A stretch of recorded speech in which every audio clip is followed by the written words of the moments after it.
வணக்கம். இஜட் ஃப்ரம் ஜவாது வட்டிக்குரு பவர் ரைட்டர் அப்படிங்கிற யூடியூப் சேனல் மூலமாக உங்களை மீண்டும் சந்திப்பு ரொம்ப மற்ற மகிழ்ச்சி.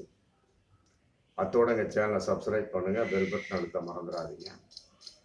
அத்தோட எல்லாத்துக்கும் ஷேர் பண்ணுங்கள். ஒரு நகைச்சுவையான ஒரு சம்பவம், அதிலும் ஒரு அப்பாவித்தனமான ஒரு சம்பவம். நம்ம குழந்தையெல்லாம் கேட்டோம்னா பிற்காலத்தில் என்னப்பா வரப்போற அப்படின்னா, சில பேர் டாக்டருமா, சில பேர் வக்கீலுமா, சில பேர் நான் ஐபிஎஸ் ஆஃபீஸர் ஆகணும் அப்படின்பா, சில பேர் வந்து மிகப்பெரிய ஒரு நடிகன் ஆகணும் அப்படின்பா. இந்த மாதிரிலாம் பலவிதமான ஒரு கருத்துக்கள், எண்ணத்தின் வெளிப்பாடு. அது மாதிரி வந்து ஒரு சம்பவத்தை வந்து உண்மையாக்கிய ஒரு சம்பவம். ஒருத்தர் விளையாட்டுத்தனமா சொல்றாரு, அது வேணுமென்னே பிடித்துக்கிட்டு சொன்ன அந்த நபரும் வந்து நம்பிடுறாரு. அப்படிங்கும்போது என்ன ஆகுது, விளையாட்டு வினையாக போகிறது.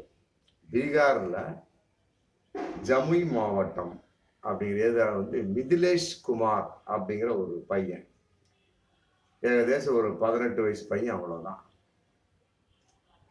ஆமா, மெச்சூரிட்டியோட இல்லை, மிதிலேஷ் குமார்.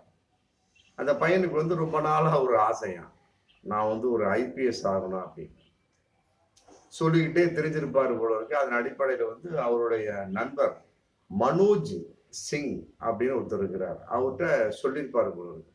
இந்த மாதிரி வந்து நான் வந்து ஐபிஎஸ் ஆகணும், என்னை எப்படியாவது வந்து சேர்த்தி விடு, என்னை அந்த மாதிரி ஒரு பதவிக்கு கொண்டு வந்து கொடு அப்படின்னு சொல்லியிருப்பாரு போல இருக்கு.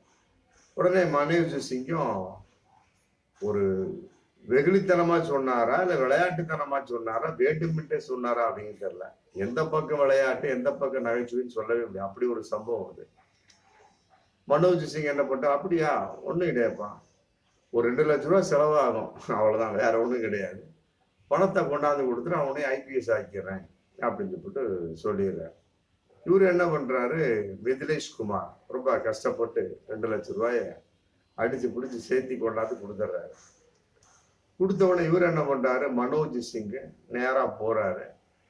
கடைக்கு போன உடனே ஐபிஎஸ் யூனிஃபார்ம் இருக்கு இல்லையா, இந்த இதுக்கெல்லாம் போட்டு சின்ன பசங்களுக்கு போட்டு போவாங்க, அந்த அனுவல் டே, மற்றபடி வந்து ஸ்கூல்ல வந்து செலிப்ரேஷன் பண்ணுவாங்க, அதுக்கெல்லாம் வந்து ஒரு போட்டு போவாங்க. அந்த மாதிரி ஒரு உடையை வாங்கி கொடுத்துட்டு தொப்பியை வாங்கி கொடுத்துட்டாரு. கொடுத்தது 2 லட்சம் ரூபா. யூனிஃபார்ம் என்ன ஆயிருக்கு, இழுத்து பிடிச்சா ஒரு 2000 4000 ஆயிருக்கு, 3000 ஆயிரம், அதோட சரி. மிச்சத்துக்கு வந்து ஒரு கை துப்பாக்கி வாங்கி கொடுத்துட்டாரு. அதான் விஷயமே. அதெல்லாம் கை துப்பாக்கி வாங்கி கொடுத்துட்டாரு. அது வந்து ஒரிஜினல் துப்பாக்கி, கை துப்பாக்கி வாங்கி கொடுத்துட்டாரு. வாங்கி கொடுத்துட்டு அதுல குண்டெல்லாம் லோடெல்லாம் புல்லட்டை ஃபுல் பண்ணி கொடுத்தாரா அப்படிங்கிறது தெரியல. ஆமா, போலீஸ் தரப்புலேருந்து வர ஒரு தகவல், பத்திரிகை தகவல் என்ன அப்படின்னா, கை துப்பாக்கின்னு தகவல் வந்திருக்கு. ஒருவேளை வந்து டூப்ளிகேட் துப்பாக்கியா அப்படிங்கிறது தெரியல. கை துப்பாக்கி முடிஞ்சு போச்சு. அதை வாங்கி கொடுத்துட்றாரு. கொடுத்துட்டு, எப்பா முதல்ல ட்ரெஸ்ஸை போடு, நல்லா குளிச்சுட்டு சாமி கும்பிட்டு ட்ரெஸ்ஸை போடு, ட்ரெஸ்ஸை போட்டுட்டு வந்துடுற. வந்தோடனே கையில் துப்பாக்கி கொடுத்து, சைடில் எப்படிலாம் இருக்குமோ ஒரு ஐபிஎஸ் ஆஃபீஸர் வச்சிருப்பாரு, அதன் அடிப்படையில் செட்டப் பண்ணி கை துப்பாக்கி கொடுத்துட்டு நேரா போப்பா, போலீஸ் ஸ்டேஷன் தான் பக்கத்துல தான் இருக்கு, அங்க வந்து சிக்கந்தரா அப்படிங்கிற ஒரு போலீஸ் காவல் நிலையம், ஒரு காவல் நிலையம் சிக்கந்தரா, பீகார்ல ஜமுய் மாவட்டத்துல உள்ள சிக்கந்தரா போலீஸ் நிலையம் பக்கத்துல இருக்கும் போது அது போலீஸுக்கு நீ வாய் போப்பா, உன்னை எல்லாம் ஏத்துக்குவாங்க அப்படின்னு போட்டு அமைச்சிருக்கிறாரு. இவரு என்ன பண்ணிருக்கிறாரு, கடன்னு ட்ரெஸ்ஸு போட்டாச்சு, கையில ஒரு துப்பாக்கி வந்தோன்னா அந்த ஒரு மிடுக்கு வந்துடும். சாதாரணமா வந்து ஒரு போலீஸ் ஆபீசர் எடுத்துக்கலாம், தனி ட்ரெஸ்ல இருக்கிறப்ப அவங்களுக்கு அந்த கௌரவமும் அந்த மிடுக்கும் வராது. அந்த ட்ரெஸ்ஸை மாட்டுனாங்கனாலே அது தனி கெப்பாசிட்டி. காரணம் என்ன அப்படின்னா, அவங்ககிட்ட உள்ள அந்த இதல்ல, பவர் அல்ல, அந்த ட்ரெஸ்ஸை போட்டவொன்னு அந்த ஒரு பவர் வந்துடும். ஆமா, தூள் படத்துல ஏதாவது சொல்லுவாரு நம்ம விக்ரம், ஆமா, நான் வந்து ரவுடி போலீஸ்டா, போட்டவனே ஒரு திமிரு அப்படிங்கிற மாதிரி ஒரு டைலாக்லாம் வரும் அந்த இடத்துல. அந்த மாதிரி இவருக்குள்ள ஒரு கெட்டப், ஒரு ஈகோ, ஐபிஎஸ் மாதிரி ஒரு திமிரு, மற்ற சோர்ஸ் அப்படி டப்பு டப்புன்னு பூட்ஸ்லாம் வாங்கி கொடுத்துருப்பாரு. பூட்ஸு, தொப்பி, மற்ற எல்லாத்தையும் கிளீனாக கையில் ஒரு தடி எல்லாத்தையும் வாங்கி கொடுத்தாரு. வாங்கி கொடுத்து அவரு சிக்கந்தரா அந்த போலீஸ் நிலத்துக்கு நுழைஞ்சோடனே அங்கே பார்த்துருக்குறாங்க.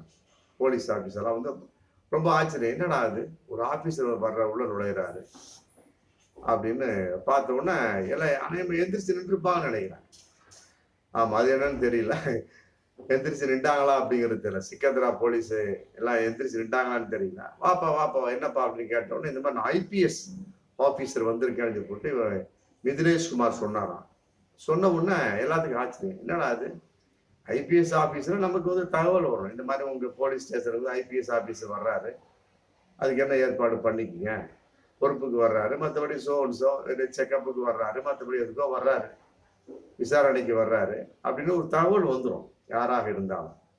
இல்லைன்னா அப்படி ஒரு தகவல் நமக்கு வரலையே, ஆனால் ஐபிஎஸ் அப்படி இந்த ஒரு சொல்றாரு அப்படின்னு சொல்லி விசாரிச்சுக்கிறான். என்னப்பா வயசு, என்ன சமாச்சாரம், என் பேர் மிதிலேஷ் குமார், வயசு 18, நான் இங்கே தான் ஜமுய் மாவட்டத்தில் பக்கத்தில் உள்ள கிராமத்தில் இருக்கிறேன், நான் வந்து யூனிஃபார்ம் போட்டு வந்து கையில் துப்பாக்கி கூட வந்திருக்கேன், அப்போ ஐபிஎஸ் ஆஃபீஸர் அப்படின்ட்டு. உடனே இவங்க எல்லாம் பல விதமாக கேட்டிருப்பாங்க, படித்த சர்டிஃபிகேட்லாம் கேட்கக்கூடிய அளவுக்கு வாங்கி போயிருக்கிறாரு. என்னப்பா இது இப்படி கேட்டுட்டு மற்றபடி மேலிடத்துக்கு போன அடிச்சிருப்பாங்க.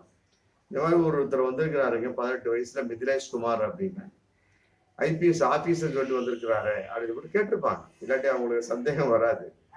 கேட்ட உடனே அப்படிலாம் ஒன்றும் இல்லைப்பா அப்படின்னு செக்அப் பண்ணியிருக்கிறாங்க. செக்அப் பண்ண உடனே இந்த மாதிரி வந்து விஷயத்தை அவர் சொல்லிட்டார். என் ஃப்ரெண்டுகிட்ட வந்து இது மாதிரி அடிக்கடி நான் சொல்லுவேன், மனோஜ் சிங் அப்படிங்கிறவர்கிட்ட சொல்லக்கூடிய சமயத்தில் நான் வந்து ரொம்ப ஆசையாக சொன்னேன். அவர் தான் இந்த மாதிரிலாம் எனக்கு ஏற்பாடு பண்ணி கொடுத்தாரு. கேட்டதுக்கு வந்து ஒரு 2 லட்ச ரூபா பணம் கொடுப்பார், உனக்கு ஐபிஎஸ்ஸை நான் ஆஃபீஸரை வாங்கி கொடுத்துறேன், பண்ணி கொடுத்துறேன், ஒன்றும் பிரச்சனை இல்லை அப்படின்னு சொன்னாருங்க. அவர்கிட்ட நான் 2 லட்ச ரூபா பணம் கொடுத்தேன். கொடுத்த உடனே அவர் நேராக போனார். ஒரு 2-3 நாள் கழித்து வர சொன்னார். மற்றபடி அதுக்கு தந்த என்ன ஏற்பாடு பண்ணியிருந்தாரு. ட்ரெஸ்ஸை போட சொன்னார். போட்ட கையில் தொப்பி, கையில் கைத்தடி, தலையில் தொப்பி, சைடில் வந்து துப்பாக்கி. ரைட்டு, ஓகே, இதை விட வேற என்ன வேணும் அப்படி கேட்டாரா அப்படிங்கிறது தெரியல மிதிலேஷ் குமார். போலீஸ் எல்லாம் வந்து உஷாராயிட்டான். ஆஹா, இவன் வந்து சரியான மாட்டான், அப்பாவி, எவனோ ஒருத்தர் ஏமாத்திருக்கான்டா, அது 2 லட்ச ரூபாய் பிடிங்கிட்டு விட்டுருக்கான் அப்படின்னு சொல்லி போட்டு இது பண்ணி வாப்பா, சிக்கந்தரா போலீஸ் நிலையம் வந்து உங்களை அன்புடன் வரவேற்கிறது அப்படின்னு போட்டு உட்காந்து கம்ப்ளீட்டாக என்னென்ன இன்னும் என்னென்ன தீவிர விசாரிக்கணும் விசாரிச்சு கம்ப்ளீட்டாக யூனிஃபார்மையும் கழட்டி விட்டுட்டு தொப்பியும் பிடுங்கிட்டு கேட்டபடி மற்றபடி கையில் இந்த துப்பாக்கியும் பிடிக்கிட்டு ஆளை வந்து அரெஸ்ட் பண்ணி நீங்க உள்ள வச்சிருக்கிறாங்க. பாரு, இது வந்து எதன் வெளிப்பாடு அப்படிங்கிறது தெரியல. இப்படி இல்லாம நடக்கும் ஒரு நிகழ்வு பீகார்ல ஜமுய் மாவட்டத்துல அப்படி நடந்திருக்கு. இதெல்லாம் வந்து எவ்வளோ ஒரு விவரம் இல்லாத ஆளா இருந்தா கூட என்னடா அது ஒரு ஐபிஎஸ் ஆச்சு, ஒரு போலீஸ் ஆஃபீஸ் எப்படி நம்ம இது பண்ண முடியும் அப்படின்னு ஒரு நினப்பு கூட இருக்காது. தெரியல, இப்படிலாம் நடக்குதுங்க. பீகார்லாம் வந்து அவ்வளோ கல்வி அறிவு இல்லாத மக்கள் அதிகமா இருக்கிறாங்களா அப்படிங்கிறது தெரியுது, வாய்ப்பு இருக்கு. அதே நேரத்தில் கை துப்பாக்கி எப்படி கிடைச்சது அப்படிங்கிற கேள்வி இருக்கு. அந்த கை துப்பாக்கி ஒரிஜினல் மாதிரி தான் இன்னைக்கு தகவல் போயிட்டு இருக்கு. ஒளியா இருந்தா பக்கத்துல ஒரு பொட்டி கடையில வாங்கி கொடுத்துருப்பாரு, இல்லை ஃபேன்சி ஸ்டோர்ல வாங்கி கொடுத்துருப்பாருன்னு வைங்க. ஆனா கை துப்பாக்கினே வந்து தகவல் வந்திருக்கு அப்படின்னா ஒரிஜினல் துப்பாக்கி. ஒரிஜினல் துப்பாக்கி எப்படி அவர் வாங்கி கொடுத்தாரு, அந்த துப்பாக்கி அவருக்கு எங்க கிடைச்சது, லைசன்ஸ் இருக்கா இல்லையா, இதெல்லாம் இனிமே போலீஸார் வந்து விசாரிப்பாங்க. அதே நேரத்தில் அந்த மனோஜ் சிங்கை வந்து இன்னும் அரெஸ்ட் பண்ணல. அது என்ன அரெஸ்ட் பண்ணியிருப்பாங்களா அப்படிங்கிறது தெரியல. மனோஜ் சிங் அரெஸ்ட் பண்ணும். மிதிலேஷ் குமார் வந்து ஒரு அப்பாவி பாவம். ஆனா மனோஜ் சிங் தான் இதுக்கு ஏற்பாடு. ஆமா, அப்படியே இருந்தாலும் இந்த கை துப்பாக்கி ஸ்டோன்ஸ் என்ன வந்துட போகுது, 2 லட்ச ரூபாய் எதுக்கு அப்படிங்கிற கேள்வி இருக்குல்ல. அப்படியே கள்ளக்கடத்தனமா கள்ள மார்க்கெட்ல வாங்கிய கை துப்பாக்கியா அப்படிங்கிற கேள்வி இனிமேல் தான் அது பதில் வரும். ஆனா இப்படி ஒரு செயல்பாடுகள் கொடூரமான ஒரு செயல், அப்பாவித்தனமான ஒரு செயல். உண்மையிலே வந்து மனதுக்கு வந்து ஒரு நமக்கே ஒரு ஆங்காரம் வரும். என்னடா அது 2 லட்ச ரூபாய் வாங்கிட்டு ஒரு அப்பாவி ஏமாத்திருக்கானா அப்படின்னு ஐபிஎஸ் ஆபீசர் போட்டு அது போலீஸ் ஸ்டேஷன் போன்னு சொல்லிவிட்டு சிக்கந்தரா போலீஸ் ஸ்டேஷனுக்கே அமைச்சிருக்கிறானா. இவனுக்கு அறிவு இல்லையா மனோஜ் சிங்குக்கு, என்னடா அதை நம்ம அனுப்பிச்சோம் அப்படின்னு இவன் போய் சொல்லுவான். சொன்னோன்னா போலீஸ் நம்மளை தேடி வருவாங்க அப்படிங்கிறது நினைப்பு இல்லையா? இல்லை, ஜோக்குன்னா என்ன ஜோக்கு, எதுல விளையாடணும் எதுல விளையாடக்கூடாது. ஏங்க போலீஸ் எல்லாம் வந்து என்ன சாதாரணங்களா, அவங்க அடிக்கிற அந்த ஃபிகில் அந்த விசிலே அடிச்சாலே வந்து மிகப்பெரிய ஒரு ஃபைன், மிகப்பெரிய ஒரு தண்டனைக்குரிய விஷயங்க. அதையெல்லாம் விட போலீஸ் ட்ரெஸ்ஸை கொடுத்து, தொப்பியை கொடுத்து, காலில் ஷூவை கொடுத்து, அதுக்கு தான் ஷூவை கொடுத்து, கையில் வந்து ஒரிஜினல் துப்பாக்கியும் கொடுத்தா இதெல்லாம் வந்து என்ன இது உண்மை புரியல.